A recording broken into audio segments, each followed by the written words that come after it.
Hello and welcome to the bye week, the audio pairing to EIV's The Box Score. This week we've got a great show in store for you. We're going to be talking a little bit of NFL free agency on the large scale of the league and on the small scale of the reigning champion New England Patriots. It may pain me as a New York area sports fan to talk about the Patriots, but they've had an interesting offseason so far.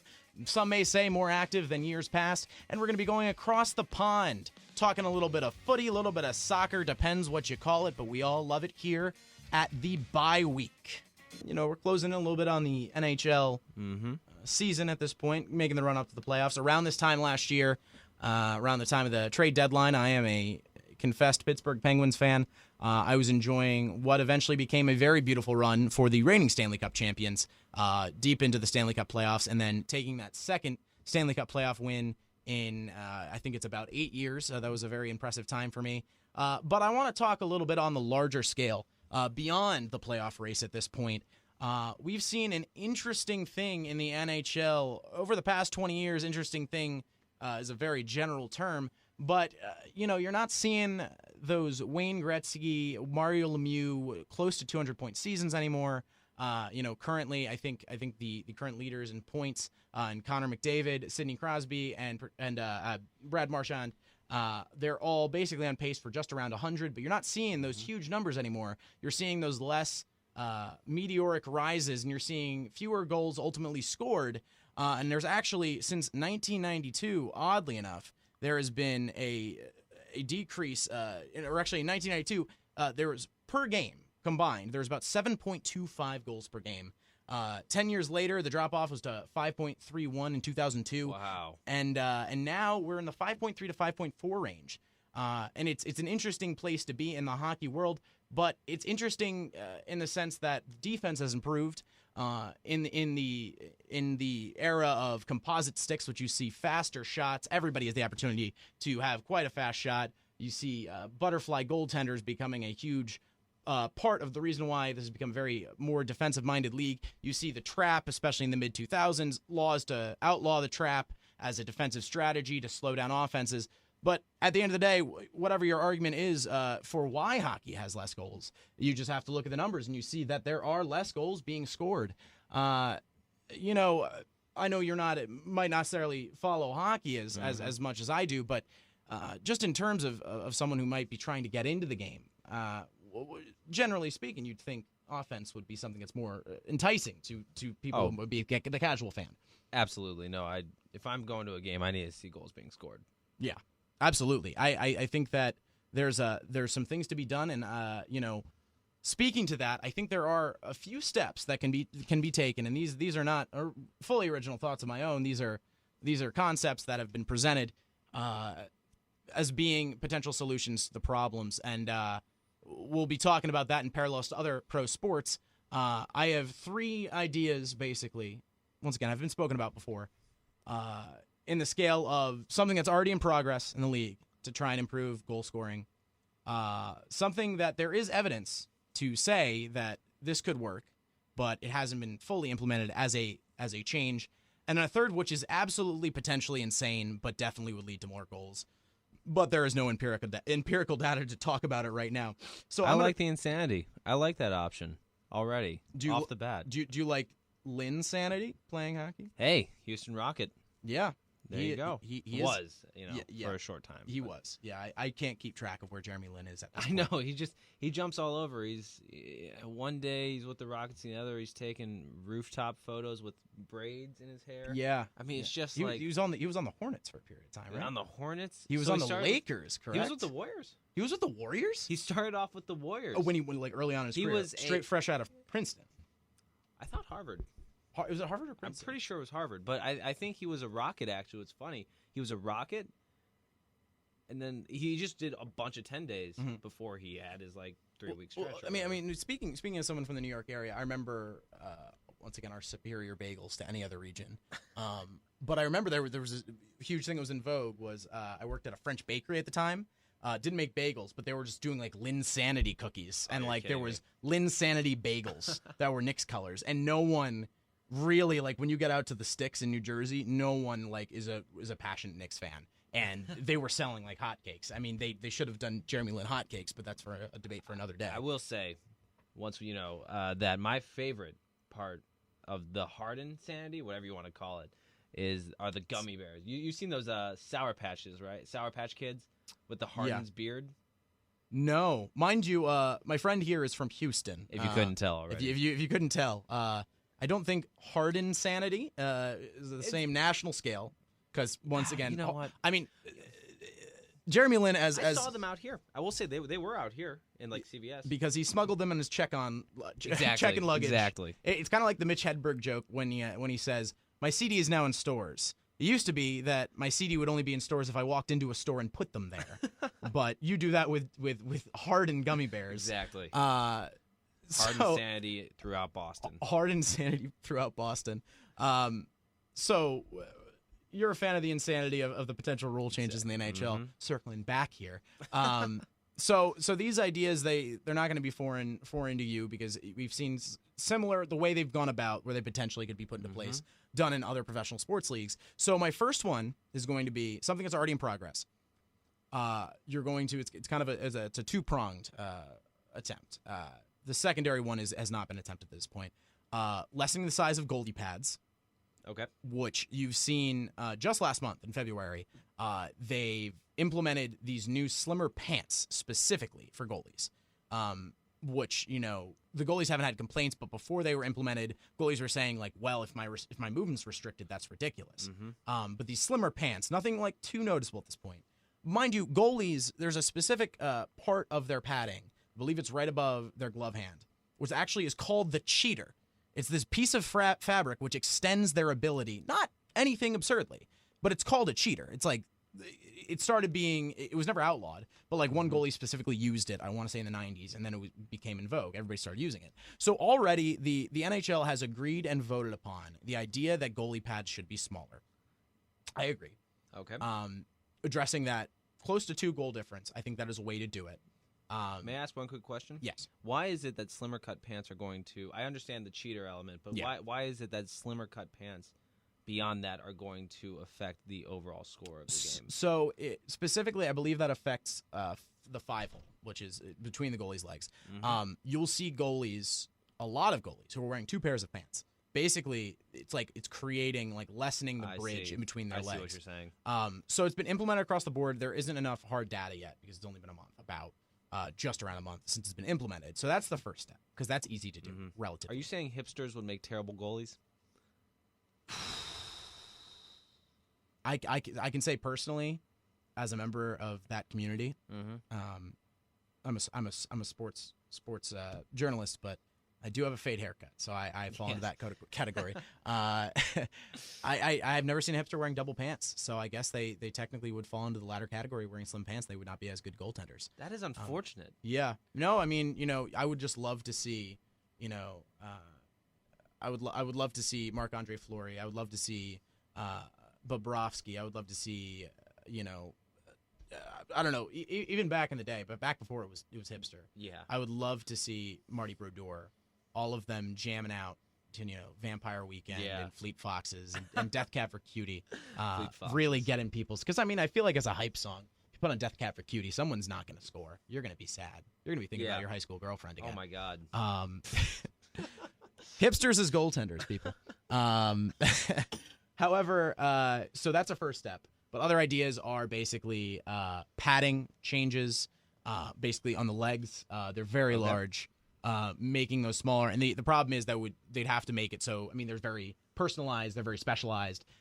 It's a progressive thing. So they're taking those steps. Yeah. That one just goes along with saying, if you can cover less than that, people are going to score more. Goaltenders are going to have to get used to that. So that's a common sense one. Another common sense one going along with that, which has to do just with coverage of the net and people being able to score goals more easily, make the net larger. Simple, just more space that you're shooting at. Compared to the days pre really the revolutionizing of the goalie position, and when you looked back in the 60s where there's just the goalies were like, wait, we don't have to stand up to try and block goals? Get out of here. Honestly, if you put, Jim Craig never went on to be a goaltender in the NHL, but you put Jim Craig against a fourth liner nowadays, and that's the former Miracle on Ice goalie. He's gonna let up 20 goals in a game. My question is then, if the net is so small, why don't you just find larger people to be goalies? Okay, so that argument it doesn't hold weight. I would love to engage in that, and many people have engaged in that on hockey podcasts. I'd love to just find a sumo wrestler. But that is literally always the argument. It's like, why don't we find a sumo wrestler? I'm just like the millionth guy. Doesn't take up enough in the net. You would literally have to have a sumo wrestler waving his arm. Optimus Prime, I was gonna say. Oh, Optimus Prime. He's very large. He would be. No, it's just. I mean, I think the argument would be that there'd still be pretty large gaps in the net and stuff. No, fair enough. No mobility. I don't think they make pads that large. Either way, there needs to be more. So that's the first step, I think, which is already being implemented. The second step, which I'll talk a bit about, is the long change. So the long change is something that was thought before there was 3-on-3 OT as a way that you would up scoring. And 3-on-3 OT is just, the number of shootouts went down, more pure goals, more goals you can credit people with. It's... I agree with 3-on-3 overtime. I don't think it made a large enough difference, but it's not going to ultimately change the goal numbers. And Bleacher Report made a pretty strong argument for the long change, not something that has not been made before, but I will give them credit because they did compile the stats for this. Basically, for those out there who don't know what the long change is, the long change happens in the second period of an NHL game when teams have to travel further when they change lines to defend their net, basically. So their bench is further away from their goalie because the goalie switched sides. And you would imagine that makes people more tired because they have to run more. Maybe the shift lengths generally stay the same. So if you look at the difference, and once again, thank you to Bleacher Report for this compilation of stats, 2008, 2009, the difference from the first and third periods, which are generally stayed the same. In the first period in 2008 and the third period in 2009, first period, 2,105 goals, 2,120 goals in first and third period. Second period, 2,431. Wow. There's a difference. That's a 15.1% difference. Yeah. Percentage-wise. And then you go down the table. I won't give the full goal numbers for 9, 10, 11, and 13, but through that, 9, 10, 16.1% difference, 10, 11, 13.9, 14.6, 16.5, 15.1.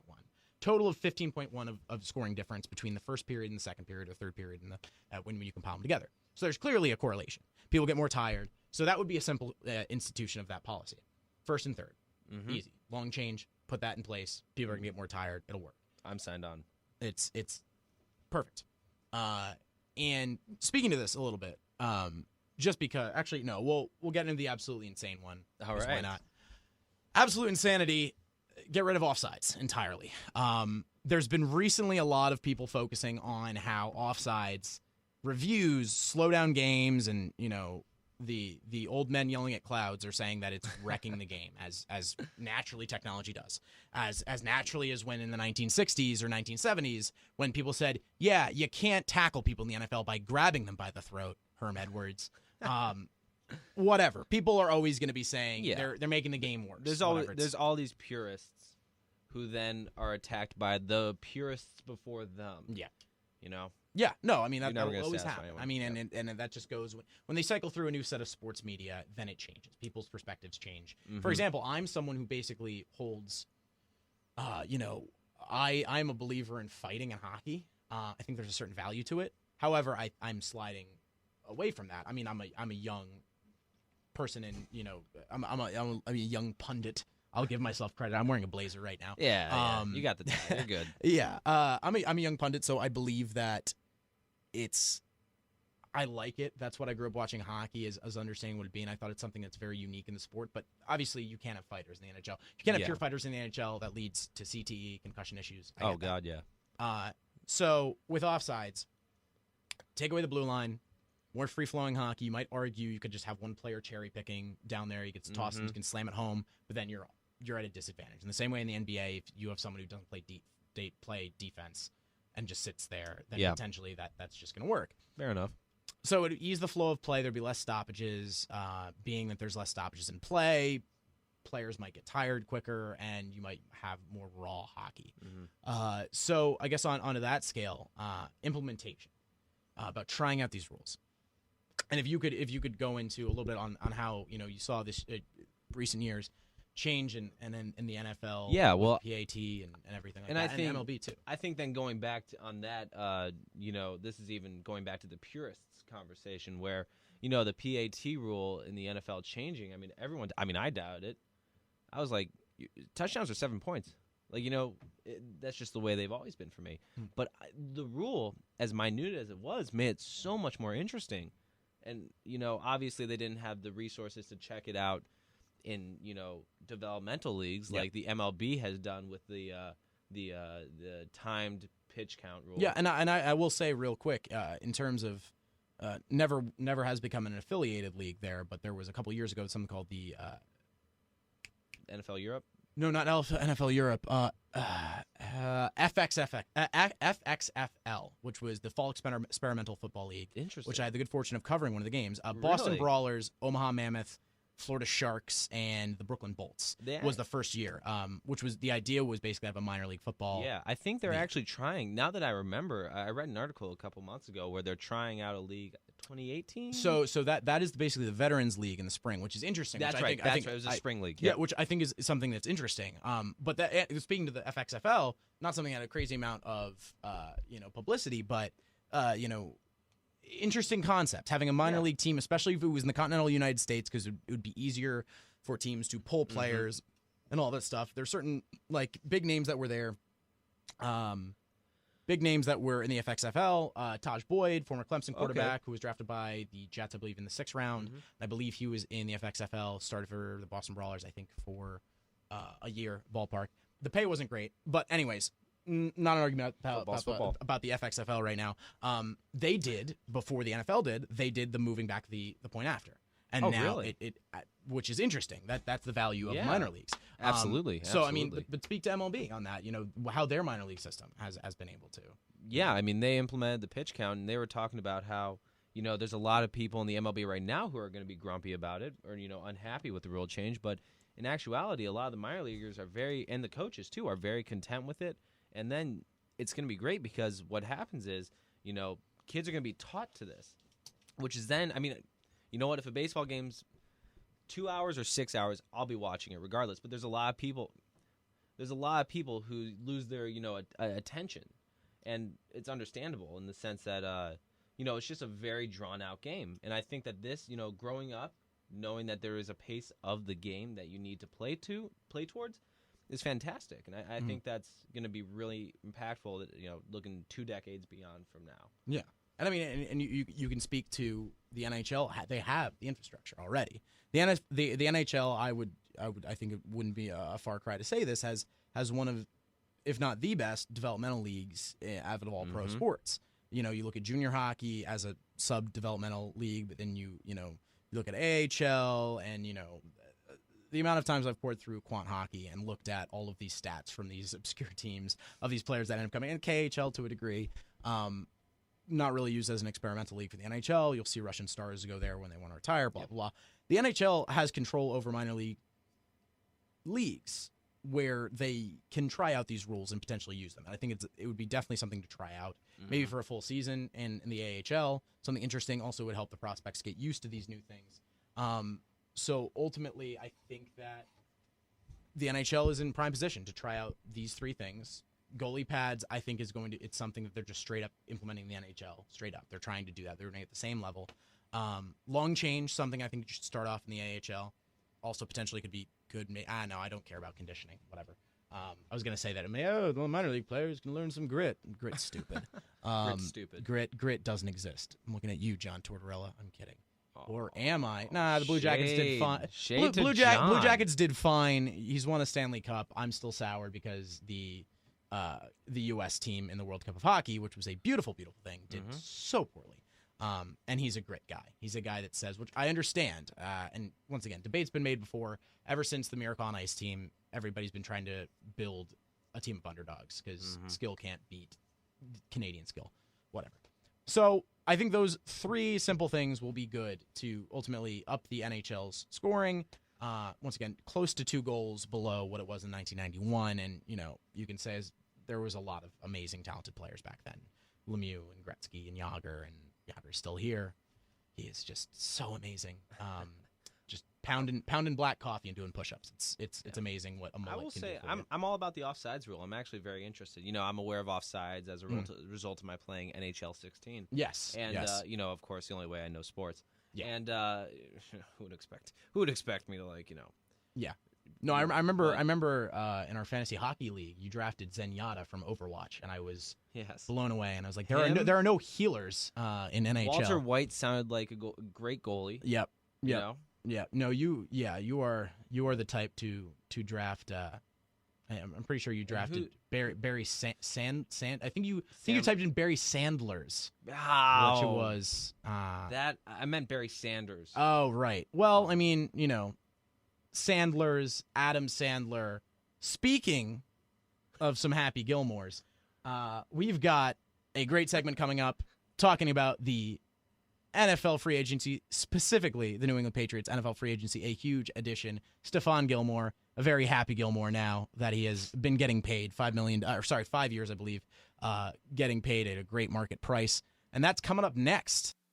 Hello, everyone, and welcome to the New England Niche. I'm Creighton Dorfman alongside Jack Aylmer. How's it going, Jack? I'm good, man. How are you? I'm doing well. Just to be clear, neither of us actually chose the name New England Niche. It was all upper management. But however, New England is the theme for today, as we will be highlighting the offseason additions and subtractions by the Super Bowl champion New England Patriots. Now, Jack, Bill Belichick is treating this offseason as if he has never won a Super Bowl before, starting with the addition of cornerback Stephon Gilmore, giving him $14 million a season. What do you think about the move? Well, it's an interesting move. Basically, the thing that surprised me the most about it was the fact they already had Malcolm Butler on the roster, and now they're refusing to give Malcolm the same amount of money that they're giving Gilmore, when, in my opinion, Butler's not only a better corner overall, but he's a better fit for the system. He's a scrappy guy.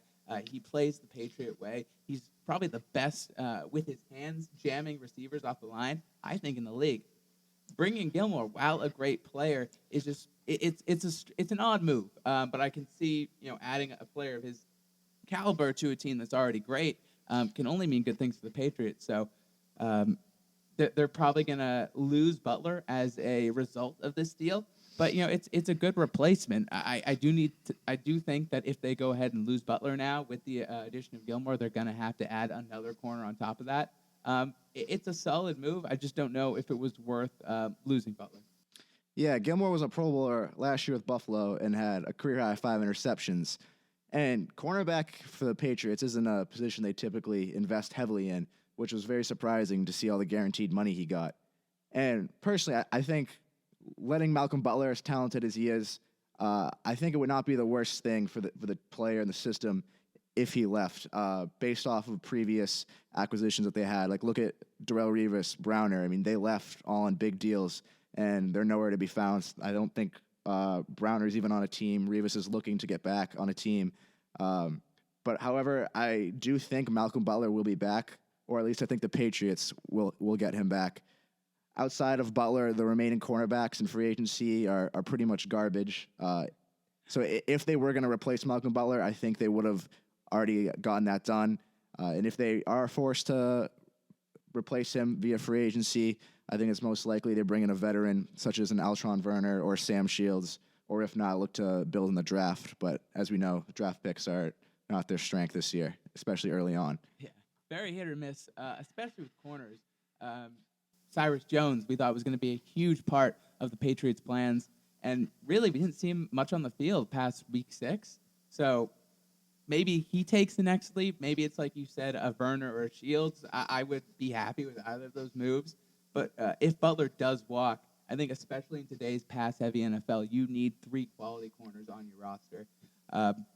Butler, I get their thinking behind it. They basically control him for the next 2 years with the way the whole undrafted free agent process works, and he is going to be, on the wrong side of 30 fairly soon. The Patriots have a habit of getting rid of players too soon rather than too late. So it's the Patriot way as far as management goes. I like Butler as a player in this system, but this is how they've always been doing things. So I guess it's not unusual, and we shouldn't really be surprised to see them play hardball with this guy.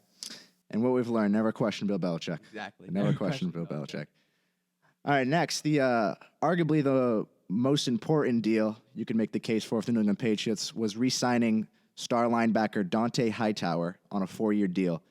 And as I said, many people would think this would be the primary move for them. Hightower was a second-team All-Pro linebacker. He's very talented at stopping the run, getting after the quarterback. As we know, probably two of the biggest plays in Super Bowl history, stopping Marshawn Lynch at the 1, setting up the Butler interception, and, of course, that huge strip sack in the past Super Bowl 51. Absolutely. Hightower, great player. Really, I thought was the most important re-signing of this offseason. Not really because position-wise, I think linebacker is a fairly easy position to replace players with, especially when you have a solid defensive line, a solid secondary. Linebacker can kind of get lost and shuffle. But for the Patriots, the way that their team set up, they really had nobody on the roster to go ahead and replace this guy. I know we've been talking about the Patriot way all throughout this broadcast, where it's always next guy up. One guy leaves, let's replace him with somebody cheaper who can get the job done. When it comes to Hightower, I didn't really see anybody who could even come close to matching his production, let alone be an everyday starting NFL linebacker. They just did not have any options. So bringing him back was very important. If they couldn't get Hightower back, we definitely see them go ahead and address that within the first couple rounds of the draft. Yeah, I definitely agree about that. I mean, other than Tom Brady, I'd say he's one of the most valuable players on the roster. The captain of the defense, multiple-time Pro Bowler. The only question with him is the durability. Only played a full 16 games once in his career.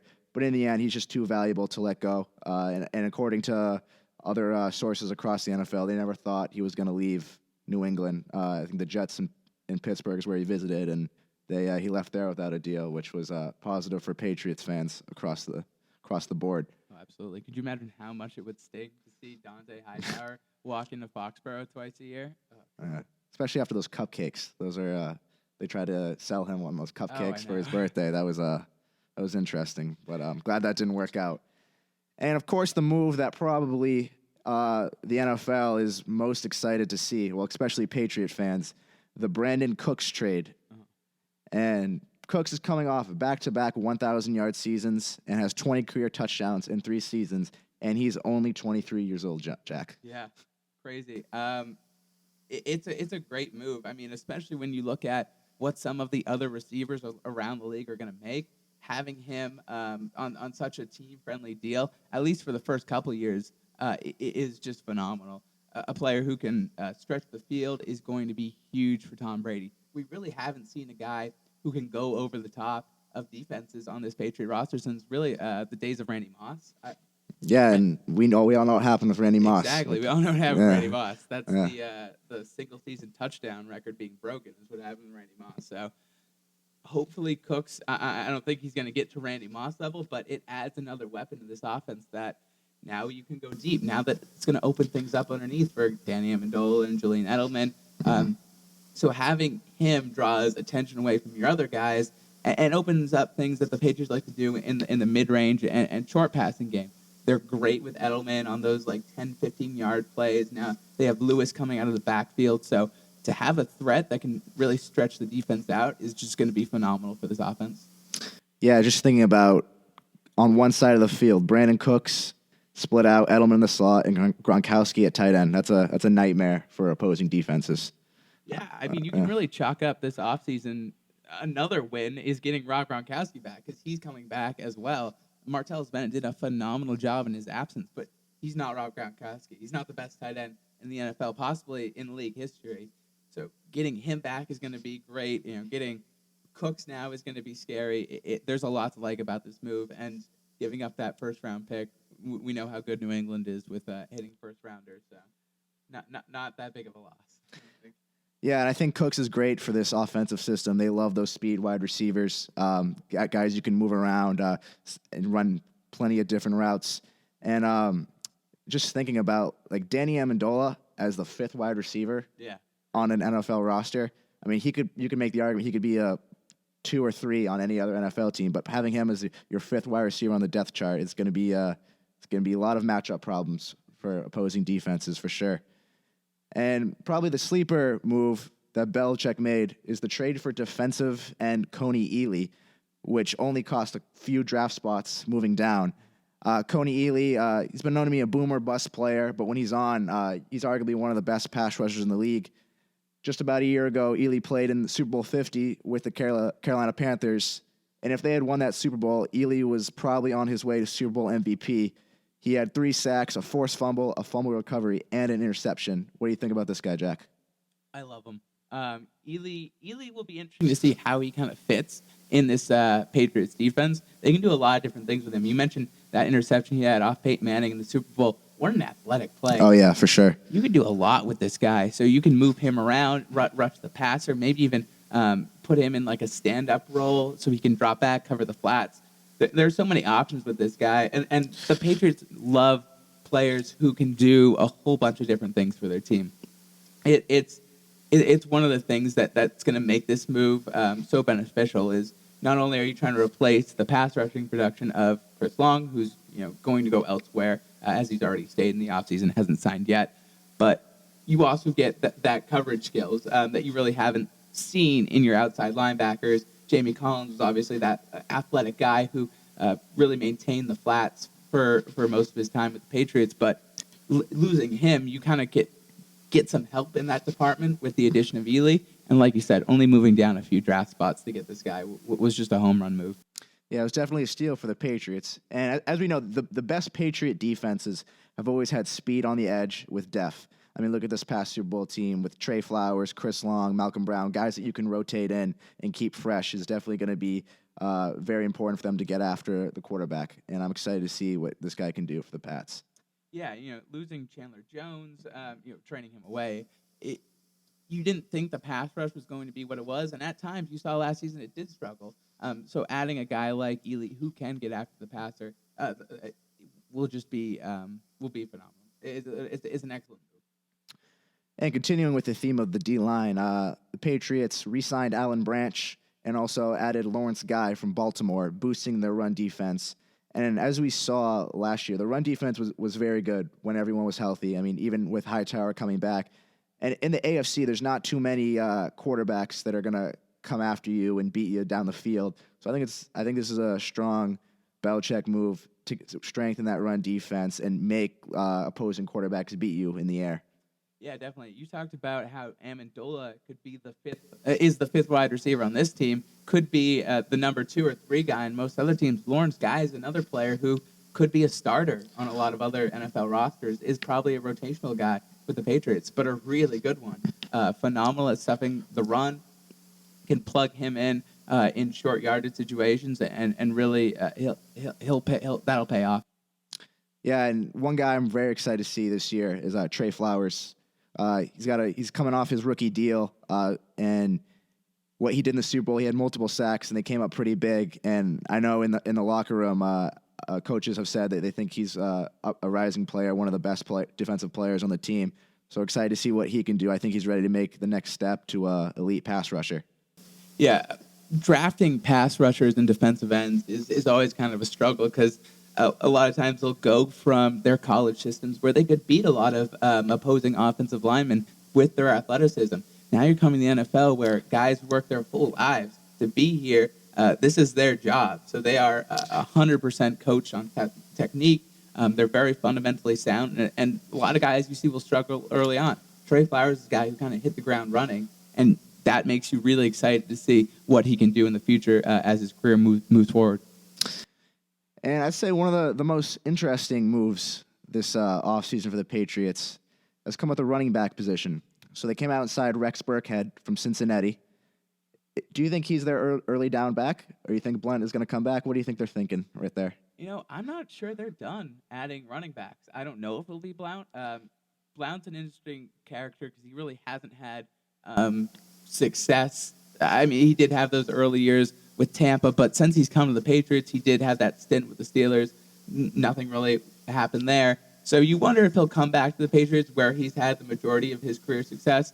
I know there are a lot of other teams in the league that would love a power back. New York Giants, name one, definitely kill for a guy who can pound the football up the middle. So he'll get offers. I'm not sure if the Patriots will be able to match that. I'm not sure if they'll need to with how Blount loves being in New England. Mm-hmm.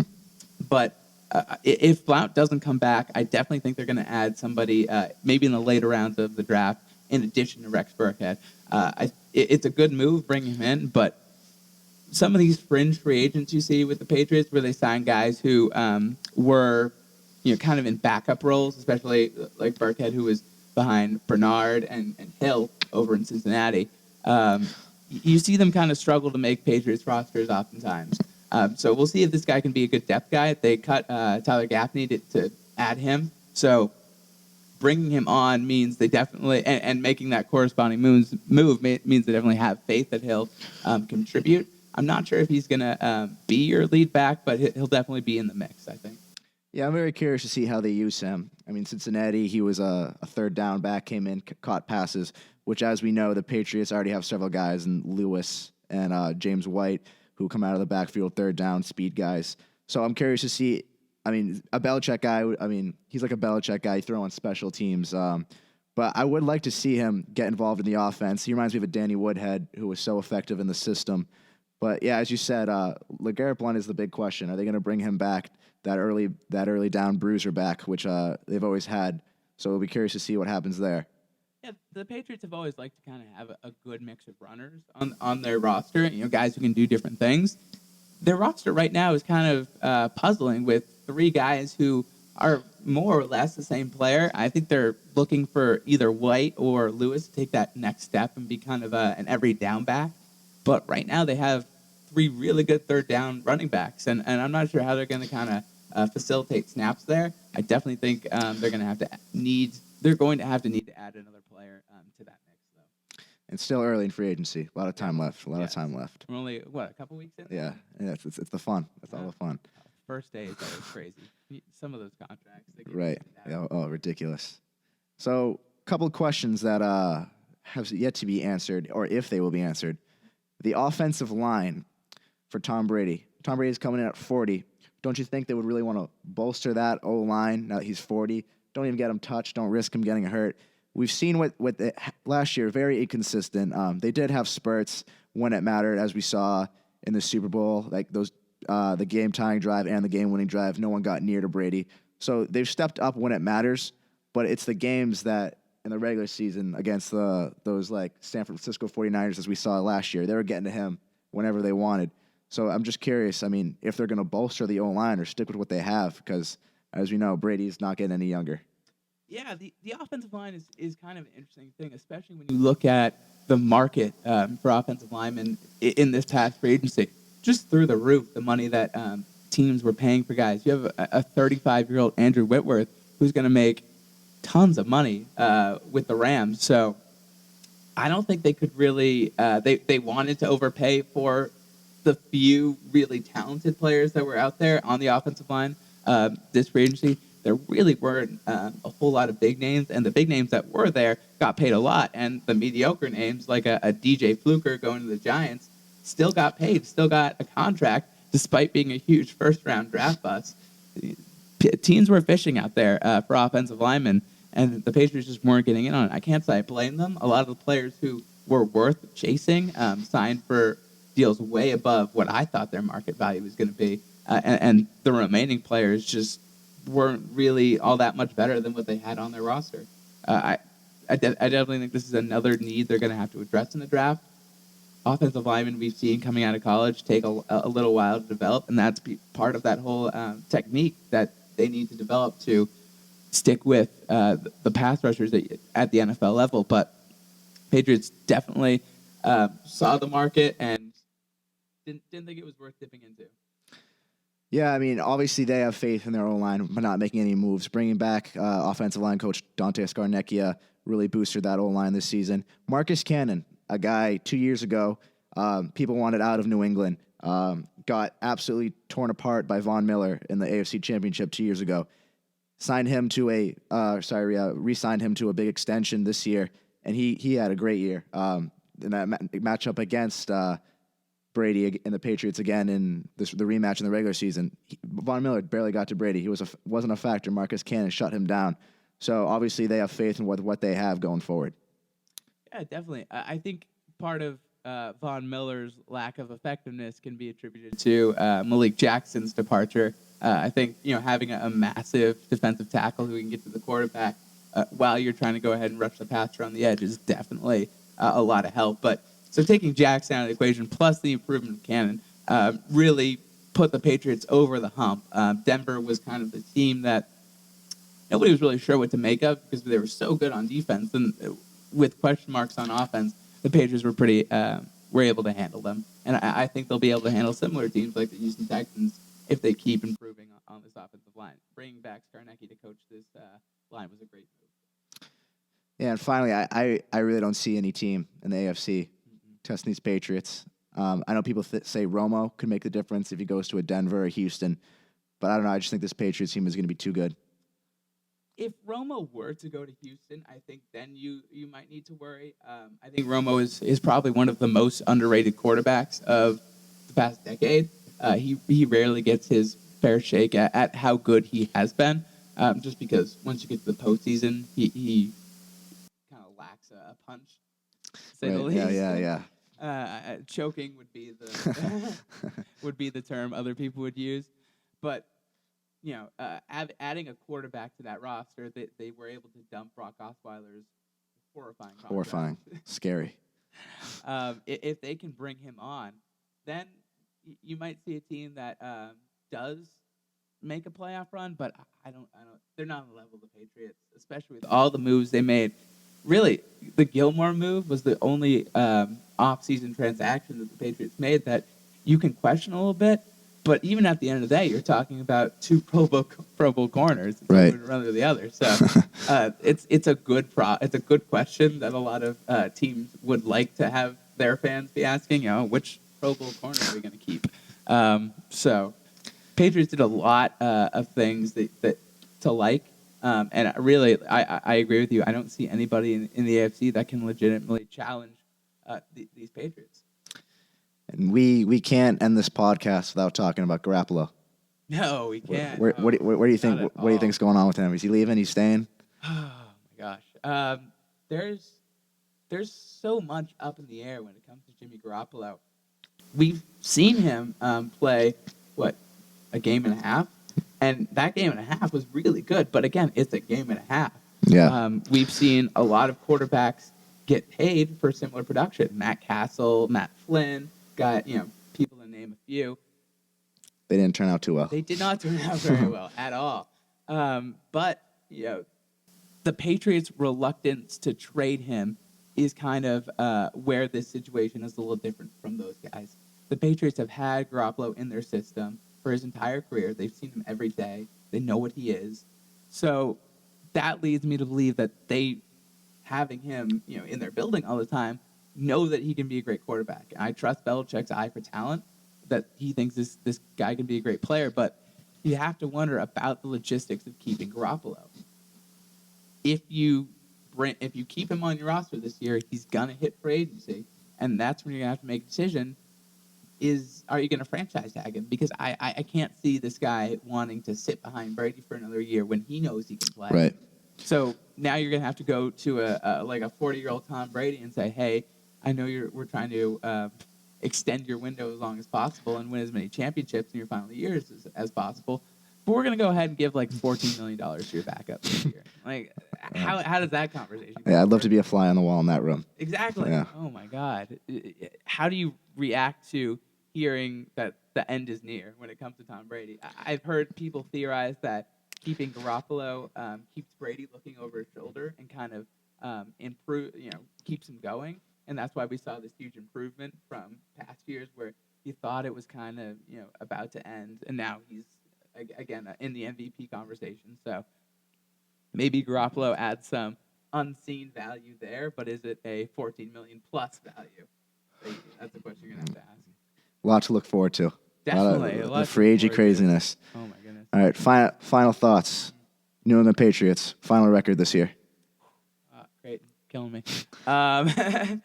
We're not even at the draft yet, but I would assume 13-3. 13-3. Yeah. How about you? I'm gonna go ahead and say it. 16-0. 16. Oh, wow. They finished the job this year As long as there are no Giants in the Super Bowl, Giants Super Bowl. 19-0. I don't know. Brandon Marshall's over in New York now. Odell Beckham and Brandon Marshall. That's a combination. I'm glad I have NFL League Pass to watch. Yeah, we need the NFL. We miss you. Absolutely. We miss you. I was on Twitter earlier today looking through the dates coming up. 170 something days until regular season starts. Too many. Too many. Exactly. Way too many. All right, for the New England niche, I'm Creighton Dorfman. This is Jack Aylmer. We're signing off. Back to you, Richard and Sam. Next up, we've got some general NFL free agency news coming at you hot. It's been an interesting immediate offseason. Obviously, we talked about the reigning Super Bowl champions adding some people, but other people were active. Well, welcome to the Free Agent Frenzy segment of this podcast. And today, we're a little into NFL free agency now. A lot of guys have signed, but a lot of guys haven't. And there's been a lot of rumors swirling around about not only some of the premier free agents, but some big names that, at one point were some of the NFL's elite. But now Tony Romo and Adrian Peterson, the likes of them, are on the free agent market and not showing much interest. What's the latest with Romo? Is he going to have a home next year that isn't with Dallas? Well, we know by now Dallas does not want him back. They're fully invested in Dak Prescott at this point. They're not even interested in Romo as a backup anymore, it seems. So they're holding on to him for now, potentially seeing if they can get a draft pick out of him in a trade, potentially. But what I've heard right now is that Houston is the only team that's really shown much interest, and even then, we don't really know for sure. Houston got rid of Osweiler this offseason, and they're looking for a quarterback. Tony Romo seems like the right answer. I mean, I don't think they're particularly interested in Jay Cutler. That would probably be the alternative. No. Cutler or Kaepernick, like those aren't big names. And Houston needs some help at quarterback. They have a solid team to build around a quarterback, but they just haven't had that career quarterback in such a long time. Yeah. So, I mean, they really just got like one good season out of Matt Castle, and other than that, they've had nothing for decades. But Romo could be the answer, potentially. I mean, I think he brings the sort of veteran presence that they would like, as well as like a pretty talented player, although he hasn't had an actual season since 2014 at this point. Yeah, and I've always kind of felt bad for Tony Romo because again, he's gotten so much hate. I'm a Giants fan, but I still respect the hell out of what Tony Romo has done for the Cowboys, and he's had some tremendous seasons. Has been at least when you look at fantasy football, one of the more reliable fantasy quarterbacks when healthy. He's 36 years old. He's going to be turning 37 in April, so his career has flown by. I still think he has some football left in him. I know he played one game last year, 4 games in 2015, but 2014, just a couple seasons ago, threw for nearly 4,000 yards, threw 34 touchdowns, only 9 interceptions. So he still has that capability to perform. I think in an alternate reality where he didn't get hurt and Dak Prescott didn't burst onto the scene, he's still relied upon in Dallas and still revered in Dallas. But, Prescott has obviously taken over that team. So obviously it's time for Romo to move on from Dallas. But I do wonder if he's going to find a comfortable, place for him to be the starter, to be given a team, because that's really, when you're a guy like Romo, that's what you want. You want to be handed over an offense. You want to be the leader of that team. And again, as you said, Houston seems to be the only place that is even remotely interested in him.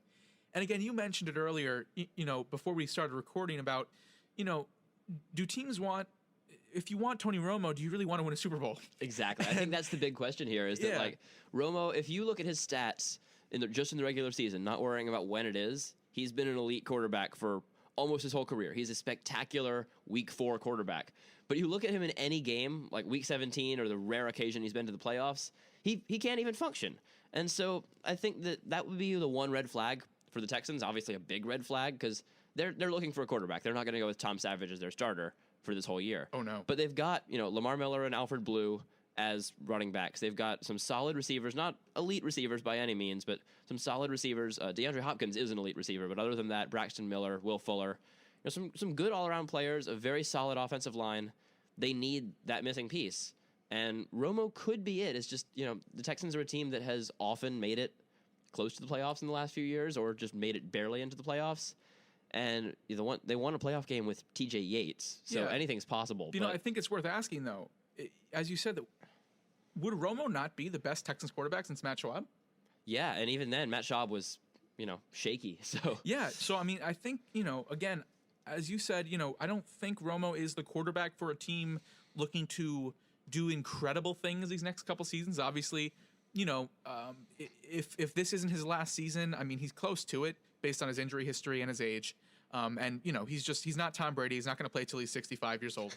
So, Romo's on the tail end of his career, but I do think the Texans, I think he'd do well with the Texans. I think he can lead them to the playoffs. I think he has some interesting options to go to. And again, this team isn't a Super Bowl contender right now, and it's not built to be. But with their division, they're a playoff team. Right, exactly. So, I mean, again, and having Romo, and, he has that chip on his shoulder. He hasn't played well in the playoffs. He hasn't played much in the playoffs. And, I think he's definitely looking to win a Super Bowl. I don't know. It's Tony Romo. We never know with Tony Romo. You really never know. That's basically the crux of this guy's career. I do think we can pretty much agree that Houston is the most likely destination since the Jets was the other one. Absolutely. They just signed Josh McCown, of all people. Yeah. So, but you look at the Texans, and I mean, I mentioned before, they're a team built around a quarterback they don't have, but you look at this defense, it's one of the best in recent history. J.J. Watt, Jadeveon Clowney, Whitney Merciless, Brian Cushing, Bernardrick McKinney. These are all elite players at their positions. Even their special teams game, Shane Leckler, maybe the greatest punter who's ever lived, certainly top 3. Nick Novak has become pretty solid place kicker overall. So this is a team without a weakness other than the quarterback.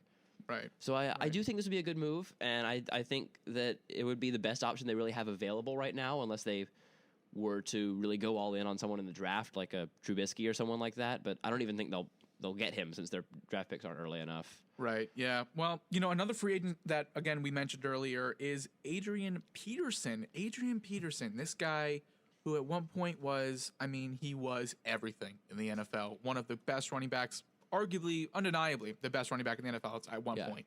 And, just in 2015, he came off, I think he tore his ACL in 2014. Yeah. And then 2015, he comes back and has a pretty productive season.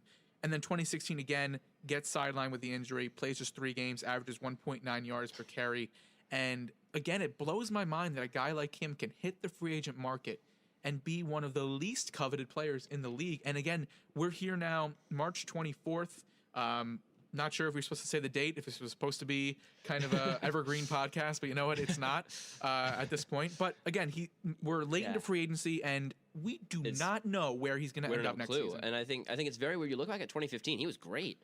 Yeah. Almost 1,500 rushing yards, 11 touchdowns, like 4.5 yards per carry. That was, that was up there with his early career. He was consistently like high 4-point something for years.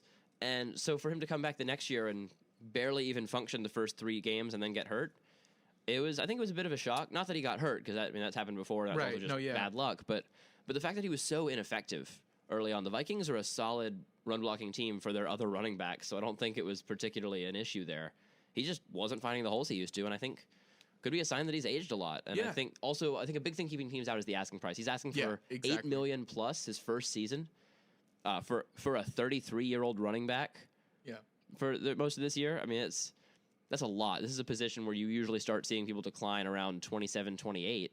Yeah. The prime of their career is usually 25, so he's like 7-8 years past that. It was so funny, though, because Peterson, when the offseason began, there were a lot of rumors about the New York Giants wanting him. And Peterson made a number of comments where he was like, the Giants would be pretty cool to play for.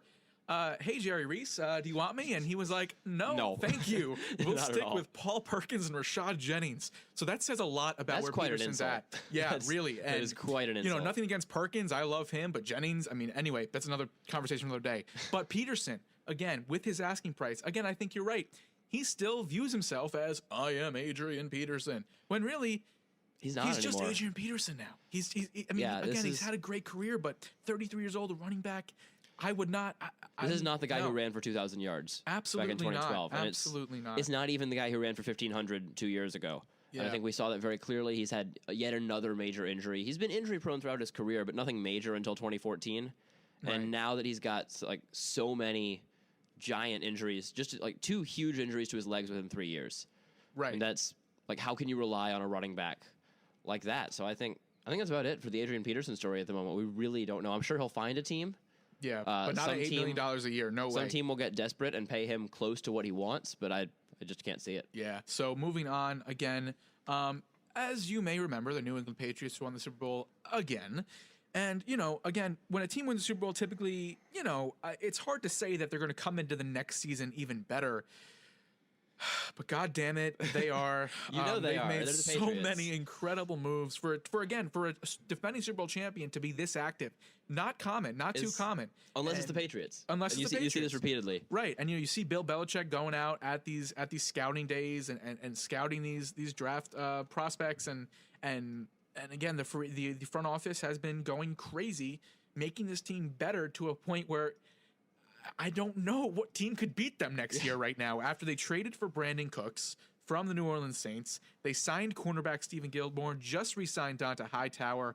The two biggest questions right now are the Malcolm Butler situation and will they trade Jimmy Garoppolo? Again, Those are both pretty big. they're big questions, but how impressed are you with the moves they've already made? It's really shocking. I think, I'm a Saints fan, so I've been watching Brandon Cooks for years. He's an unbelievable receiver.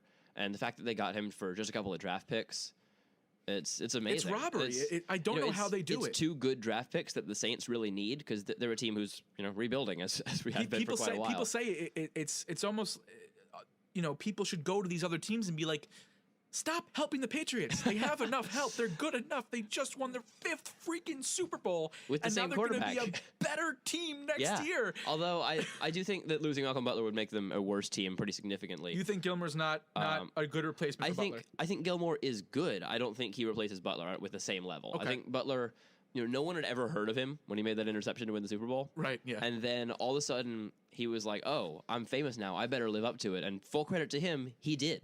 Yeah. He stepped up and went from unknown with one big play to his name to one of the elite corners in this entire league. And so I think giving Malcolm Butler to the Saints would be a detriment, but I'm sure they'd get something in return. Right, right. Maybe even one of those draft picks back in addition to one of the Saints' young players. Saints have a pretty solid core right now on both sides, so they've got the extra people to trade. So here's just a rundown of the options Brady has to throw to next year. He has Chris Hogan, Danny Amendola, Malcolm Mitchell, Brandon Cooks, Julian Edelman, Dwayne Allen, and a hopefully recovered and intact Rob Gronkowski. Wow. Oh my goodness. Even without Gronkowski, that's spectacular. Yeah. And he's always an injury concern, but you throw in potentially Gronkowski in addition to multiple of the best receivers in the entire NFL. Right. And talking about Garoppolo real quick, touching on him again, most people think he might end up in a trade to the Browns.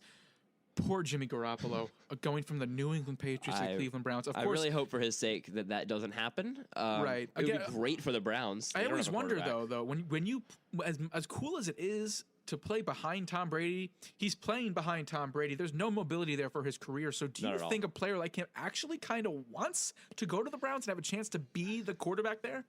Yes, except that it's Cleveland. But in that situation, I feel like I would want to go literally anywhere else and be the starter. But Cleveland, I'd have to think about it.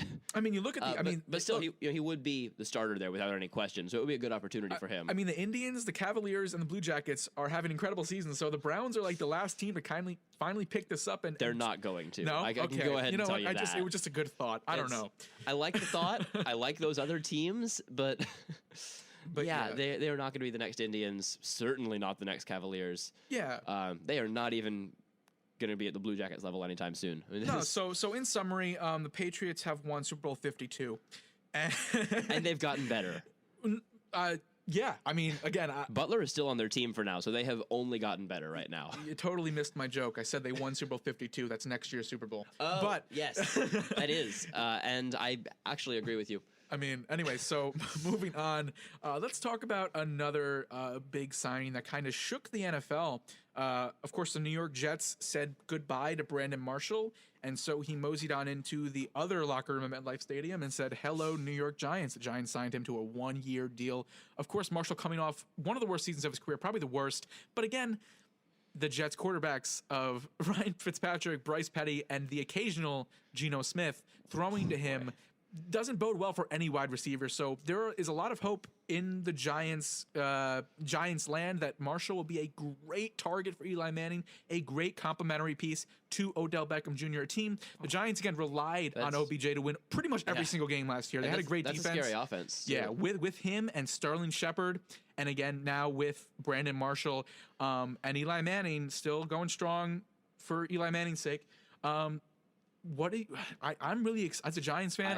The sky's the limit next year. I'm scared of the Giants next year. I think Yeah. I think you look at the reason, like the Giants were sort of inherently flawed last year because they were so reliant on OBJ. Right. So you look at most of the teams that played them, they would have one great corner or one great defender who would just lock down OBJ the whole game. And usually they weren't good enough to do that. Right. But you have, on any elite team, once you get to the playoffs, you're going to have someone who can at least come close. You're going to run into a Richard Sherman. You're going to run into a Malcolm Butler. Yeah. And who can, even if not shut them down, come close and really limit them and not let them win a game by themselves. Yeah. And You add in another elite receiver in Brandon Marshall, and yeah, he only had 3 touchdowns last year, but he had 14 the year before with the same terrible quarterbacks. Yeah. So right. the guy can still play, and he's been around for a long time. He's definitely aging. He's not the same Brandon Marshall that was there, in Denver a long time ago or Miami, but he's still a solid receiver, and I think he really provides a lot of coverage for OBJ. He forces defenses to not relentlessly double team OBJ, and if they do, they'll hurt them through the air. Yeah, and again, I'm just remembering the loss in the playoffs of the Packers and Justin Bieber's boat aside. Yeah, the teams just the Packers just double teamed OBJ. He didn't get good looks. He did drop a lot of passes, so not really forgiving him there. But adding a guy like Marshall, the defense has no choice but to stay covered on him. And again, Sterling Shepard, who I think is really underrated and really proved a lot of people wrong last year and had a great season. I'm really excited for him as kind of the third wide receiver, the third option for Eli Manning. Again, the Giants let Victor Cruz go. He is gone. Don't know where he's going. Not really getting into that because, Who knows? I feel so bad for that guy. Not really. He's a millionaire football player. But, again, I feel really good about this Giants offense. And again, coupled with that great defense that Steve Spagnuolo has transformed, they re-signed Jason Pierre-Paul to a 4-year extension, which kind of was surprising. I didn't think the Giants wanted to give him that money, but I think he had a great season last year, and they did not want to risk losing him after this season. They did place a franchise tag on him originally. Yeah, and they've made their team better enough to compete, and they were already in the playoffs last year. So I think the issue for the Giants is sort of, Eli Manning has proved himself as the anti-Tony Romo. He is not good until it counts. Right. But then when it counts, he's amazing. He just suddenly turns everything on and works out. The only thing I'm worried about. They look good next year. Yeah, the only thing I'm worried about, though, is the NFC East looks to be semi-competitive. And again, through the first few weeks of the season, it was pretty neck and neck. The Redskins, Eagles, Cowboys, and Giants were all kind of in it. And but I think at the same time, though, the Redskins are in turmoil constantly. No, the Cowboys are the threat. I think the Cowboys go in as the favorites this year. Yeah, for sure. But the Redskins are kind of falling apart. I mean, we've heard trade rumors about Kirk Cousins. He wants out. They won't trade him yet. But Kirk Cousins wants to get out of Washington. I mean, besides their mascot, let's not touch on that. No, let's not. But the Redskins, again, I feel terrible for Kirk Cousins because, again, here was a guy who had to play second fiddle to Robert Griffin III, not just for his rookie season, but for the subsequent seasons. They kept trying to bring him back and kept trying to make him what they thought he'd be. Again, I'm not a fan of mobile quarterbacks. I knew Robert Griffin III was going to fail. I think we all did. Yeah. On some level, I didn't want him to. I wanted him to be good because it's fun to watch mobile quarterbacks, but they don't work in the NFL. And honestly, I thought Kirk Cousins was already better in college. Yeah, exactly. Kirk Cousins was so good at Michigan State. The fact that they took him in the 4th round was just unbelievable. Again, to me. Here's a guy who had just an unbelievable season last year. He's one of the best in the league. I mean, he is one of the most consistent quarterbacks day in, day out. He almost never has a bad game. And Cousins goes to the Redskins and says, "Please, sir, may I have some more?" And they say no. They say no to his face. I know that's different. I know it's Oliver Twist and he's an orphan and whatever. But Kirk Cousins, one of the best quarterbacks in the National Football League, is not getting the money that he deserves. So and he just wants to get out of there. I'm a college student, and to say that I hope a guy gets millions and millions of dollars. Is a weird thought, but again, Cousins deserves the money. And you look at his market value is so far above what he's being paid. Yeah, and then you look at if at the same time, if the Redskins trade him, who are they going to get? I mean, we were looking at some of the other free agent quarterbacks on the market. Right. Who do you have left? You got Jay Cutler, you got Colin Kaepernick, you got Ryan Fitzpatrick. They had Geno Smith. Giants Do you signed him. do you want any of those? I mean, like Fitzpatrick. I think Fitzpatrick is the best out of those. I think Fitzpatrick is, he's not the best, but he's consistent. You know what you're going to get out of him. He's an average quarterback who's sort of the stereotype of a game manager, which I know that's the ultimate backhanded compliment, but it's still a form of a compliment. He's a serviceable quarterback, whereas Jay Cutler's been falling apart at the seams. Colin Kaepernick has he played that one great year, got him to the Super Bowl. They lost to the Ravens, and he forgot how to play football. Yeah, my only rationale for what the Redskins are doing is that, again, they did lose Pierre Garçon to the 49ers. Again, as we just said, the Cowboys and Giants really have a stranglehold on the division, and the Eagles are even a step ahead of the Redskins. So I think maybe they do see this as it's kind of time to rebuild, because these Giants and Cowboys teams are going to own the East for at least the next couple seasons. So maybe they're going to have to do some soul searching, and maybe they just don't want to pay Cousins. Again, already 28 years old. But again, that's young though. It's young. He's got a lot of time ahead of him. I do wonder, if they trade him, maybe they go all in on a quarterback in the draft for the future. Maybe Deshaun Kaiser will probably drop to them. Pat Mahomes. This draft, there's nothing good in this draft. I'm sorry. I think Mitch Trubisky's got it. I think Mitch Trubisky's a very good quarterback, but there's no way that the Redskins are going to be able to draft him. Not falling to them. No, he's no not way. falling that deep. Yeah. He'll be a top 10 pick. So you're left with sort of the other quarterbacks in this draft. I like Kaiser. I mean, I like Watson. None of these guys stand out to me as franchise altering. Yeah. Well, Watson's a little too much of a double threat, I think, for the NFL, because that really has become a liability. Yeah. But yeah, we're running a little low on time here, so let's just go through some of the other big things. Let's jump right to my favorite story. The story I think we've been dying to talk about here. So there is this young man named Johnny Manziel. Not sure if you heard about him. And apparently, the New Orleans Saints are looking to sign him. So Olin, I'm trying to keep a straight face, but I really can't. I really can't. I'm a Saints fan, and I can't keep a straight face either. Oh my gosh! I went on Facebook this morning. He just won't go away. The Saints Facebook page had posted. Michael Myers. The Saints, can't die. The Saints are thinking of signing Johnny Manziel. We're going to leave it up to the fans. What are your thoughts? And obviously, they're not actually. Oh man! But the comment section was one of the most entertaining things I've seen on Facebook in quite a while. Nobody wants him. We have Drew Brees. Why would we ever want Johnny Manziel? Well, there was a time when Jerry Jones was like, Tony Romo is going to be gone a few years, and we're going to have Johnny Manziel as our next quarterback. And then his son came up and snatched the piece of paper out of his hand and said, "Father, you are an idiot." He probably said it nicer than that, but that's essentially the point. Oh, my God. So as a Saints fan, I do not want this to happen. No. I don't think it's a smart move at all. I don't think you gain anything. I mean, they've had a couple of solid backup quarterbacks. Luke McCown played well when he was forced into action, despite being one of the all-time worst quarterbacks back when he was in Jacksonville. But he played well when he was forced into action from Brees' injury, and Brees rarely gets hurt. Yeah. So I'm not worried. Correct me if I'm wrong, too, but there are probably better places for a recovering alcoholic to go than Bourbon the biggest Street party in New Orleans. city in America. Yes. No, I think there are a few different places he could go. Like literally anywhere. Oh gosh. Oh boy. But it's a terrible idea. I don't think it makes sense from a football perspective. I don't think it makes sense from a life perspective. And I really just don't see the point. Yeah, but we here on the Box Score have to touch on our old pal Johnny Manziel. It's a big news story, even if it's ridiculous. Yeah. So this has been a time. This has been wonderful. So this has been Free Agent Frenzy here on the Box Score podcast. Let's send it back to Richard and Sam Benson Smith. Come back right after the break to get all you need to know about the NFL free agency so far. All right, and welcome back to the bye week. We have a very interesting segment coming up right now, and it's called Eat or Not to Eat. I thought you were going to say Eat, Pray, Love. Oh, shoot. All right, it's now sugar cookies. It's Eat, Pray, Love now, guys. Eat, Praying Mantis Love. Eat, the guide to eating the best insects in churches in your area. Yes. Today, unfortunately, iTunes turned down my idea for that podcast. That would I didn't think iTunes could turn down podcasts. I know. We've got coming up hot. My friend here is got some tweets. By the way, once again, welcome back to. Oh yeah. Welcome back. This to is a podcast, right? Yeah. Welcome back to the bye week, the audio pairing to the box score of EIV.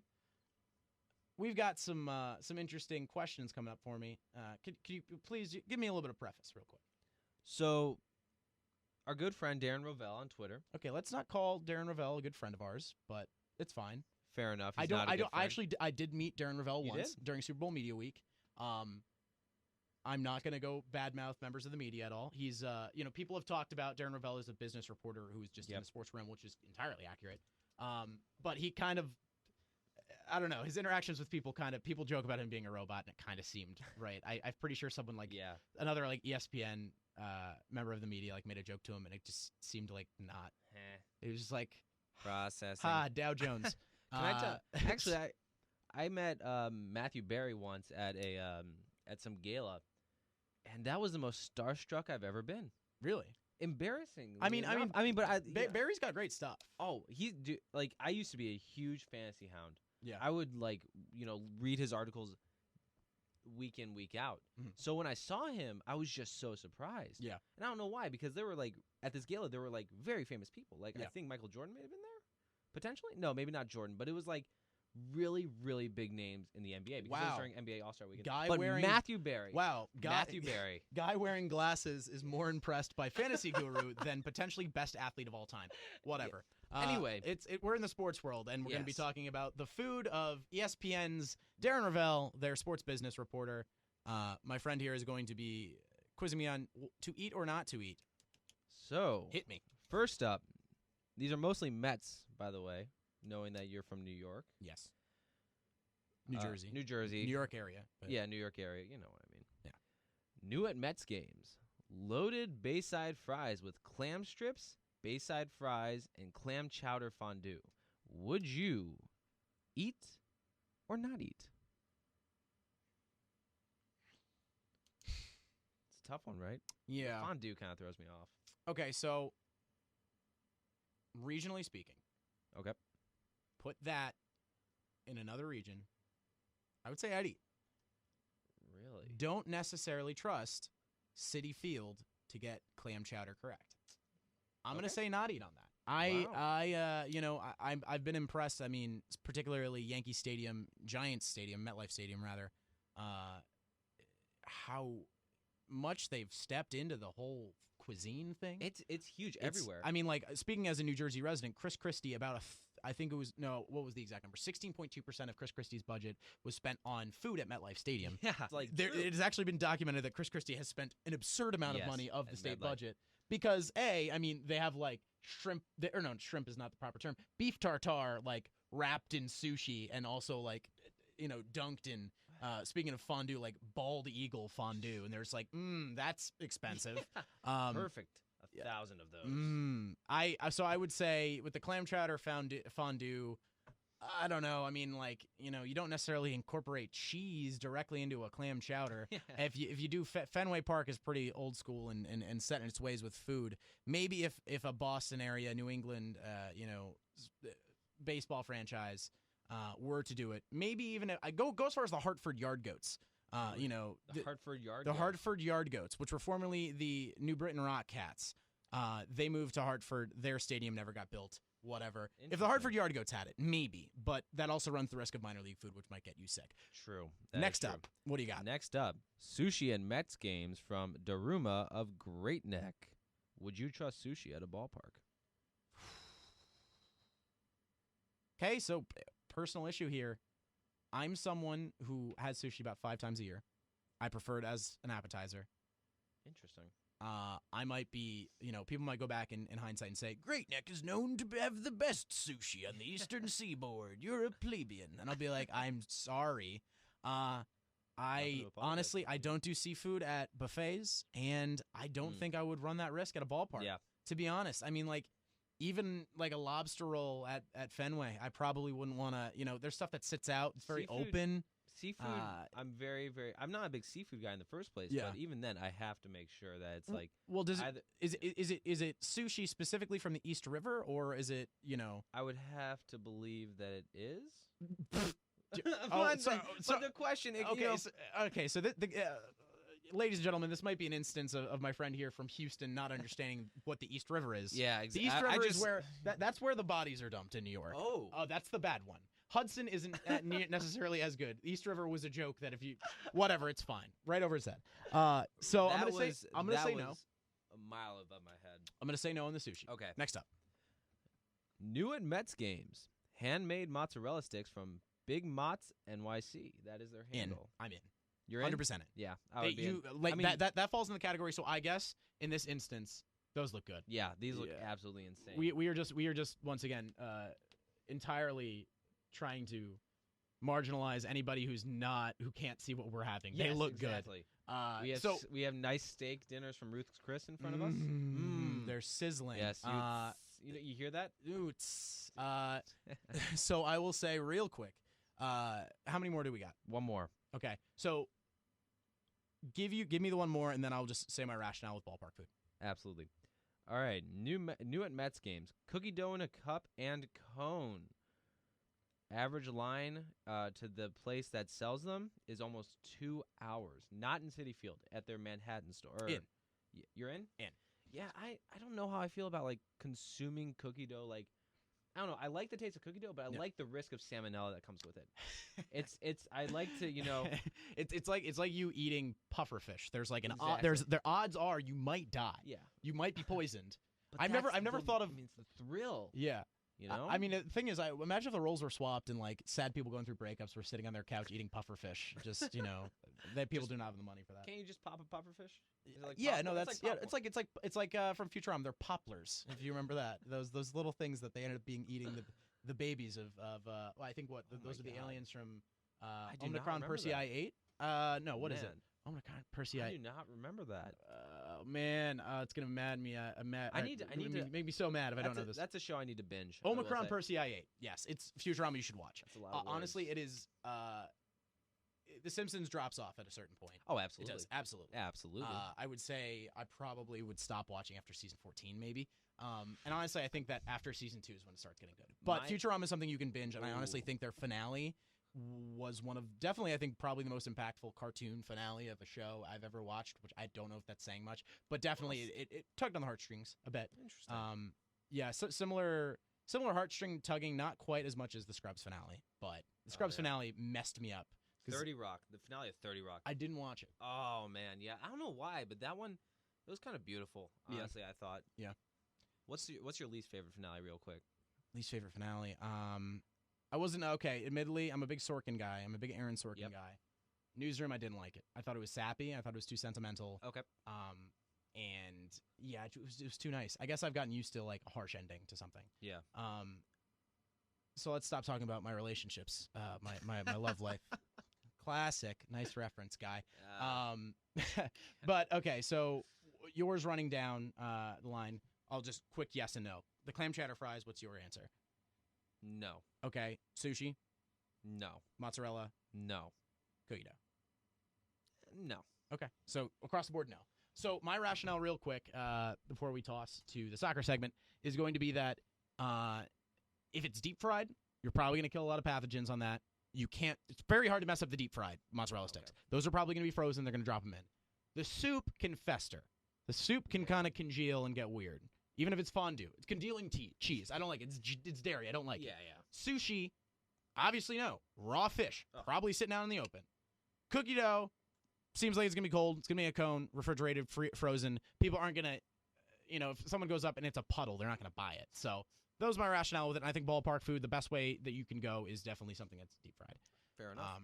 So coming up next, we've got a little bit across the pond soccer talk. Just in terms of, there's a lot of interesting things going on in international soccer. For those of you who are interested in the future of U.S. soccer, Christian Pulisic, he's in the Bundesliga right now. But there's a lot of interesting stuff going on in a sport that I'm making my concerted effort to become a better fan of. That's going to be coming up next on the bye week. The audio pairing to the box score of Emerson Independent Video. This is the Global Soccer Spectacular. How's that sound? Sounds excellent. All we're missing is a little spectacular in the background, you know what I mean? I know what you mean. We're going to go through the European club competitions, domestic league around the world, and we're going to finish up with the international break. But first, we're going to start with the almighty UEFA Champions League. Oh, okay. Let's get to it. Does that draw not excite you? Man, this draw, I'm not gonna lie, it kind of upset me because I'm a big time Real Madrid supporter. Yes, you are. So having this clash of titans already in the quarterfinals is kind of stirring my stomach the wrong way. So because I don't want either of these two teams to be out of it so soon. Let's go over the draw real quick. We have Juventus against Barcelona, Borussia Dortmund, Monaco, Bayern Munich, Real Madrid, and Atletico Madrid against Leicester City. I know you want to get to Real Madrid, but let's just touch on Leicester City real quick. No, absolutely, dude. Leicester City's gotten so far. They've been doing so well. I mean, last season they had an unbelievable season. This season's been a little bit, I can say, of a train wreck. They're kind of facing the relegation zone right now. They're down there. It's a definite possibility. And we're going to touch on the entire relegation battle. Leicester's in 15th in the Premier League right now, but I didn't think there would be a second chapter to what happened last year. But magic is happening in Leicester right now. I don't think a lot of us did. I mean, they came into the round 16s kind of just sliding out of their group. I mean, they did okay, but they came in and they're facing a Sevilla. Sevilla's a strong team. I mean, they're the type of team that upsets Barcelona. They upset Madrid. They win Europa League all the time. They always win Europa League. They beat a super powerful Zenit last time I watched them play when Hulk was dominating the Russian league. And they come in and they play against Leicester, and they beat Leicester at home. Jamie Vardy hasn't scored in the year of 2017, and miraculously just takes it away with Sevilla. They won it. He scores. They go back to Leicester's home, and they did the impossible by winning 2-0. Well, the impossible would be them winning the Champions League. I think they can do it. Can they do it? It's a definite possibility. I mean, Zinedine Zidane quoted the other day that out of every team in this draw, Leicester City was the one team he did not want to face. Can they beat Atletico? It's definitely a possibility. I mean, Atletico has been quite inconsistent this season. So they're flying at certain points, but then when they drop, they're caught off guard. So I mean, they have a powerhouse team. They do. Antoine Griezmann's been killing the league so far. But this is the team Leicester would want to see. I think if it was Lucky draw for them. If they got to pick any of the teams, it would have been between Atletico or Borussia. Had they got Borussia, it would have been tougher because I'm not gonna lie, I don't think people have noticed Monaco that much this season, but Monaco's killing it, man. I mean, they destroyed Man City. They absolutely demolished Man City without Radamel Falcao in the second leg. Falcao obliterated them in the first leg. I mean, he chipped their keeper by himself. 3 away goals goes a long way, though. Oh, it goes very far. Through, 6-6 on aggregate. Monaco used to go through his own away goals. It goes very far. Away goals are huge, and that's why it's so important for teams like Leicester to get a good start in the first leg. The difference was that Monaco got 2 away goals in the first leg, and then they came back and won 3-1 in the second leg. They lost 5-3 first game, or 5-3. Oh, so it was 3 away goals. Yeah, you're right. I'm wrong. My apologies. So let's go from one Madrid team to your Madrid team, Real Madrid. They're away to Bayern Munich. They are away to Bayern Munich, so this is going to be a tough game. We did catch, I wouldn't say a lucky break, but they have a lot of depth. Bayern Munich has a lot of depth in their bench. I mean, usually you think that their key players can't be replaced, but in Bayern's case, they can be. One player that would have been iffy if he would have started or not was Douglas Costa, but he's out. It looks like he's out for the remainder of the season. We're not sure yet what he might have. I think it's a left knee contusion, but it looks like he's not going to play at least the first leg of the Champions League. So, as a Los Blancos fan, are you confident that you can pull through? Oh, confident? I can't say confident, but I can say that I do have enough faith in the team, and I know that they're strong enough. If they play Madrid soccer, they're gone. Like nobody could beat Madrid in their peak. If Madrid plays the way they can, the way they know how to play, they're going to destroy. And right now, what people don't really focus on, everyone's still focusing on the Ronaldos, the Bales, the Benzemas. People don't realize the strength we have in the core. I mean, people know Toni Kroos, say, okay, he's a legend. But Casemiro is absolutely killing it right now. Casemiro has been kind of the centerpiece that molds everything together. What about the other German team, Borussia Dortmund against Monaco? Well, when you think of Borussia Dortmund, at least here in the U.S., what do you think of? Christian Pulisic. That's right. Christian Pulisic has been pretty good for Borussia. I mean, sensational. He played the last leg against Benfica and he scored. I mean, he scored against Benfica, who's a humongous Portuguese team. I mean, I kind of thought Benfica had it in the bag. They won the first leg, and then Borussia comes back and destroys them. I mean, that's kind of crazy. Last fixture in the quarterfinals, Juventus against Barcelona. How on earth? I don't know, man. I mean, some things are that's soccer. It's crazy. You never know how things are going to turn out. I could have bet my house and my mother's life that PSG would have passed. And you would have lost a house and a very loved And a mother. parent. I'm very sorry, Mom. I'm very sorry. When But Cavani scored for PSG, you thought it was over. Certainly, I surely. swore that was game. When I saw Barca go up 3-0, I wasn't worried. I wasn't worried. Wasn't worried. No, you know what? I was worried. I thought, you know what? Like this cannot be. This is not I was possible. like, PSG can just park the bus. It's over. And Cavani then scores. Wow. Cavani daggers it in, and I go, man, this Wow, is look at PSG. game over. Game over. I was like, I like to see the fight back from Paris. It was great to see. But no. Can they? They're the favorites to win the Champions League. Barcelona, you think? Yeah, they are, and it's Oh, man. amazing because They- they were.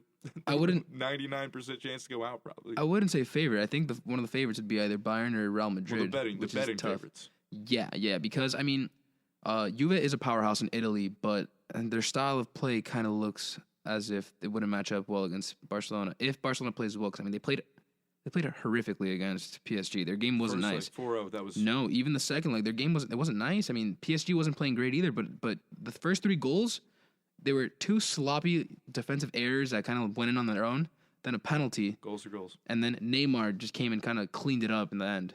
It was the Neymar show. The last 20 minutes. It was a fight though. It was a fight, but the last 20 minutes was a Neymar show. He took it over. I think Barca's gonna take it. I think Barcelona's definitely gonna take it. I don't know why. Juve is a powerhouse, but I do think that Barcelona's gonna take it. From the Champions League to the Europa League, Anderlecht taking on Man United. Lyon, Besiktas, Celta Vigo, and Genk and Schalke versus Ajax. Who's gonna win the whole shebang? Well, I'm not gonna lie. I would love to see Anderlecht win this one because they have a fellow Honduran. It'd be nice, but realistically, I think the 2 big dogs are gonna. I hope they face each other in the final. I hope they make it. Lyon and Man U. Oh my goodness. I want to see a little Memphis take on his old club. I'd love to see Memphis Depay take on Man U. He and doesn't have bad blood. He doesn't have bad blood, but at the end of the day, you kind of always have a little bad blood when you're kind of transferred over. I think he wants to make it back to Man U at some point. I mean, he was the I think he wants to he be was there. the huge summertime signing for them. So I mean, you want to. That's kind of like Real Madrid sending out Gareth Bale on loan. That's He kind of a feels slap in the disappointed, face. I think. Of course, he didn't get to live up what he wanted to do in Man U. He was a stud while he was there, but he wasn't a game changer. If they met in a later round, like the red shirts would be like, Matador lying around. Yeah. You'd see blood. And But I think that'd be a great game to watch. I mean, Fantastic. but at the same time, a team that I'm not gonna oversee that I think could surprise a lot of people are Celta Vigo. Celta Vigo, I think they have a good chance. I mean, the Spanish teams always kind of they love the pressure. And they love the feel of the Europa League. Let's send it over to what you like to call the Prem. The English Premier League and the title race and the relegation battle. Is there a title race? Does Chelsea have it locked up? Is it too little too late for Tottenham and everyone else? Man, I hate to say it, but I do think it's kind of over. I mean, It's over. TKO. We're calling it. Chelsea's 10 points ahead. I mean, 10 points in the Prem, that's a humongous margin. That's a huge deal. It's over. 10 points. Knockout. That's more than 3 victories. It's a knockout. You're expecting essentially what you want is for Chelsea to lose or tie. Lose 3 games, tie 1 maybe. Well, I would want that because that makes I'd- for an entertaining I'd finish. want them to lose 4 games, yeah, but then I like to be entertained. But then Tottenham's going to have to take it up to 5th gear, and then it's just But with Harry Kane injured, that's a huge loss. not happening. Unless It's over. We're calling it. You heard it here in the Bye Week podcast. It is a TKO. Chelsea has won the Premier League. You can book it. It's done. basically. To the relegation battle to the bottom of the Prem. Leicester City in 15th and 16th. Crystal Palace with 28 points. Swansea with 27. Hull with 24 in the relegation zone. Middlesbrough with 22 and only 20 goals, mind you. And Sunderland, very bottom, 20 points. Sunderland is gone. Out. Yes Gone. and no, because it's still kind of close between like the last 7 teams. I mean, Leicester's still in the run for the relegation zone. Yes, they are. So it's kind of you can't call that one yet. And not even winning the Champions League can save you from relegation. Exactly. So that'd be the first in the history. You know that if Leicester was to win the Champions League and be relegated, no one's ever done that. Swansea City needs to run. At least I through don't Gylfi think they have. Sigurdsson. At least I don't think they have. Don't quote me on that, people, because I'm not 100% sure. So don't bet on my mouth. All I'm right. telling you right now, Gylfi Sigurdsson is the key for Swansea. You think so? First of all, I mean, Sigurdsson is a class player. But I think I read he dreams of a big club or something like that. That was like a paraphrase quote, but he is dreaming of going to a big club. But a lot first, of people dream of going to a big club. he's trying to do what a lot of players do, is like try to save a team from relegation, and they're like, okay, I did it. That was fun. That was intense. Let's move on to a He's big trying to team pull now. off a Craig Bellamy who went down to the second division and brought up Cardiff, even though they came up to the Prem just to be relegated the next season.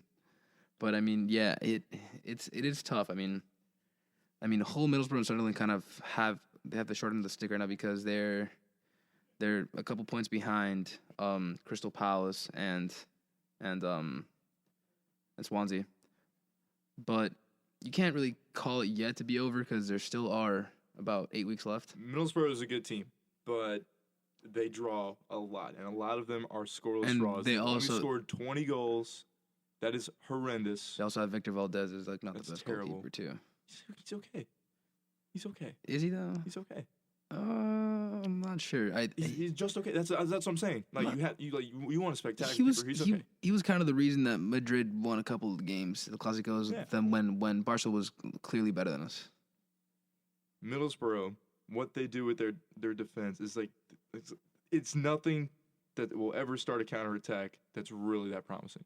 Of course, you're going to get a chance in 90 minutes. Everyone's going to get at least one or two chances. You course. might have a shot on goal, but you will create a chance somehow from defense. You'll get lucky. An error will be forced. Something's going to happen because 90 minutes is a long time. It's an hour and a half. What they essentially have to do. I mean, they have a strong back, obviously. So I mean, if they score early on, they just need to park the bus. But they the rest won't of the score. game. That's the problem. That is the problem. They need to score. Yeah. They need to change their system, and they needed to find a way to get 3 points instead of one. Might say the best defense is offense, so you have to score. You know what I mean? That's the only way to win. They have 22 points. That's 4 wins and 10 draws if you're keeping score at home, and the rest are losses. That's unbelievable. Only 4 wins. That is And you're talking about Middlesbrough right now, disgusting. or are you talking about Sunderland? Middlesbrough.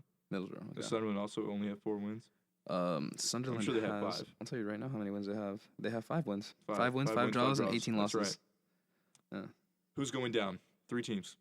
3 teams. Okay. I'm gonna shoot it out there. I think Hull's gonna get out of it.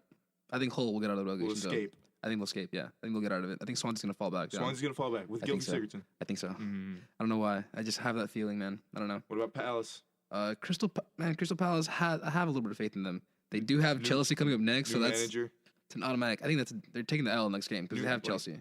They're Reinvigorated with the new manager? Not really. they're not really because I mean they're still in the running for the relegation zones. I mean like, you can't really feel great about them. But I mean, Sam Allardyce. but you have to feel some sort of compassion towards them. But I mean, I think I think- Leicester is safe, though. I think Leicester will be safe. I don't know why. I'm kind of hoping. I still have that underdog feel for them. I still like them. I still want to see them achieve more. So Maybe they will I'm hoping- domestically. Maybe they will in a cup competition. maybe I'm hoping Jamie Vardy gets his stuff together. 'Cause, I mean, he's been scoring inconsistently so far this season, but he has scored when it matters, which is a big thing. And we'll see if it actually matters for them and if they're going to be in a scrap for Premier League survival. From the bottom of the Prem to the top of La Liga. Yeah, An actually interesting title race. a very interesting title race. Even though Madrid's gonna take it, of course.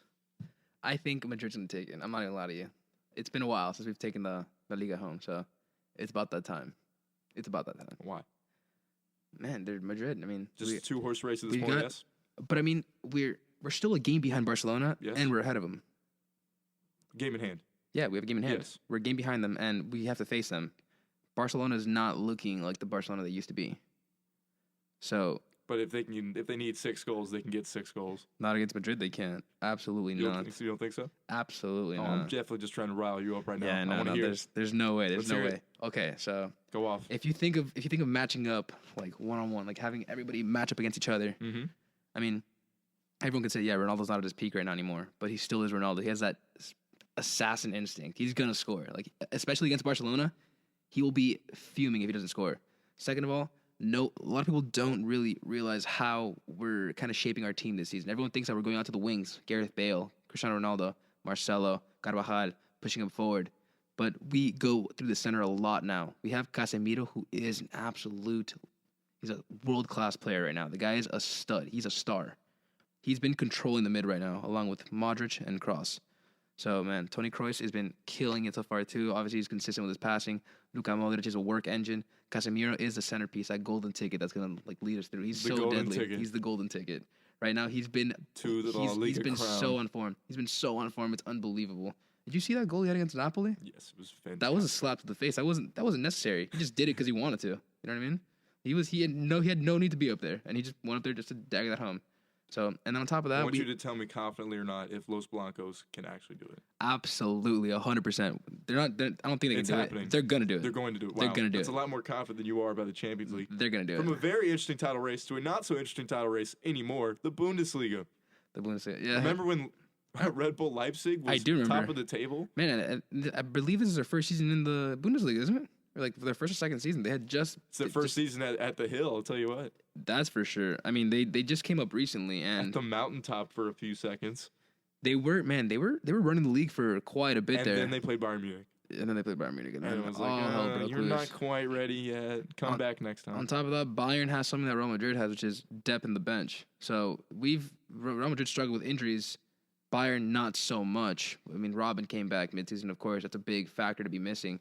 But they have Kingsley Coman right behind him. They have Renato Sanchez if they really want to play him at wing. In case there's any doubt, Frank Ribéry. this league is over as well. Bayern Munich are going to win Absolutely. it again, and again, Absolutely. and again. Yeah. From the European leagues to America's beloved Major League Soccer. We'll start with the Eastern Conference. The newbies, Atlanta United. Atlanta United is that team. They are legit. They're new. They're fun. They're exciting. Plus, they have an all-star striker, Joseph Martinez. The guy's a freak right now. He's taking over the MLS by storm. Atlanta came in first season in. They're hungry. Two teams They came are in this hungry. season. Atlanta came in. They were starving. Minnesota came in, and they took the leftovers. They you took know? the leftover. They are definitely They're taking the left with leftovers, yeah. Atlanta scraps at this point. Literally, yeah. They're in last place in the conference. That's And kind when of MLS crazy. expands again, and they add two teams, then two more teams who we are not certain who they're going to be yet in the expansion plan to 28 teams, I think. It's always going to be one team having this priority. And think about it, too, on top of that. I mean, Atlanta's new, right? Yes. Orlando came in last season. Yes. Those are the two teams leading the Eastern right now. They're in first and second place. These new teams It's are hungry. incredible. These new teams are hungry. They're doing all the right things. And then on top of that, if we move on to the Western, we have a team. They're not new, of course, but the coach has reconstructed the entire team and he's brought new players. Houston Dynamo. They've come in and they've taken the league by storm. And I mean, not to show favors a little bit, even though they have two Hondurans and they happen to be like some of the best players in the league, you know. Just saying. Just saying.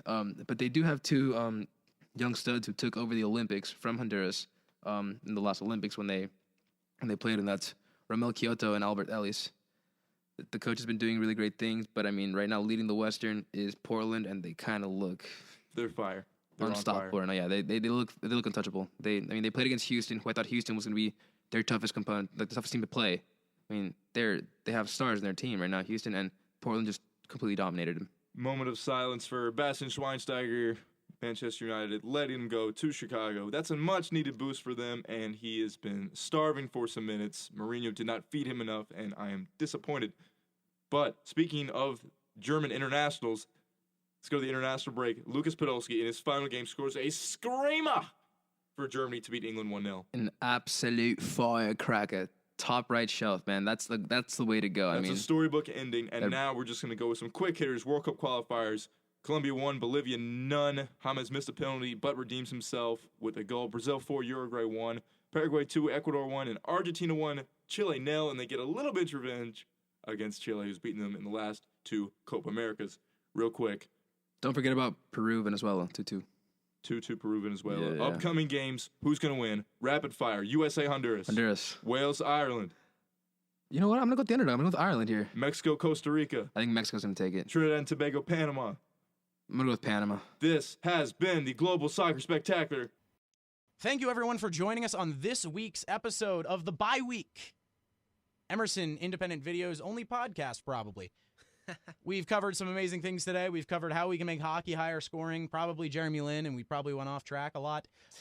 We dove into Darren Ravel's updates on the Mets' new food choices at Citi Field and why we think they are or are not delicious.